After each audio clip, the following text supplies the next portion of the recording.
So today I'm going to tell you a little bit about the therapy that I'm about to undertake. I'm going through exposure therapy, which is heavily based in dialectical behavioral therapy. Dialectical behavioral therapy, or DBT, focuses primarily on practical skills, coping skills. So they teach you things like breathing exercises and little tricks to get you out of that emotional space where you're freaking out and panicking, and to kind of come back to your right mind and go, oh wait, okay, let me think about this for a minute. I've worked with DBT before in therapy, and so I've done a little bit of the groundwork already. You know, they teach you a lot of really practical things to try, and you practice them over time, and you get better and better. The idea being that, to a certain extent, people who are not dysfunctional about coping with their emotions probably do a lot of these things automatically. And so what they're trying to do is teach someone who does not automatically handle these emotions well how to do it through practice, and it rewires your brain, and that's the idea behind DBT. So I'm going to be eventually exposed to the things that scare me, but we're going to do it only after a lot of prep work.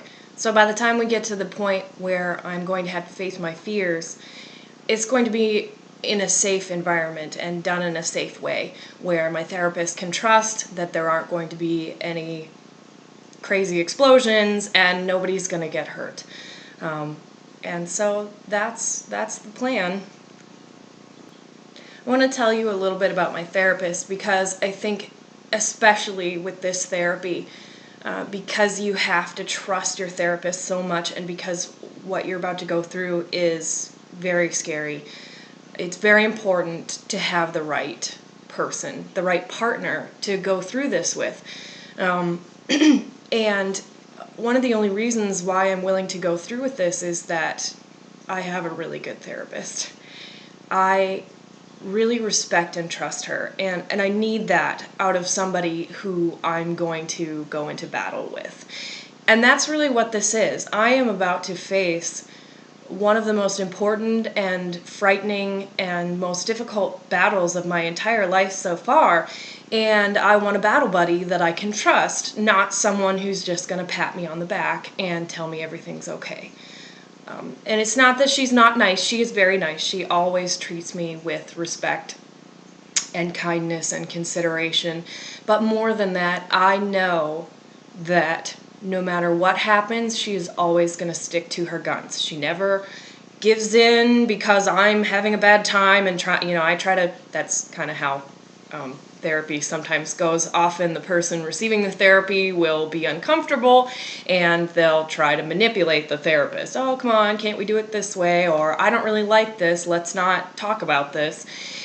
And it's really important that the therapist not give in to a lot of that stuff, and I really trust her to do what's right no matter how I'm feeling and no matter what I say. She will do what needs to be done. She will say what she thinks is true. She's always honest with me. One of the first things she said when we were talking about going through this therapy is, look, I'm going to be honest, this is not going to be fun. This is not like other therapies. This is it's going to be really unpleasant, but it's worth it. And that was important for me. I'm mentally preparing myself for the fact that it's not going to be fun. And I'm really looking forward to the end result. So we'll see how it goes, but right now I'm tentatively hopeful.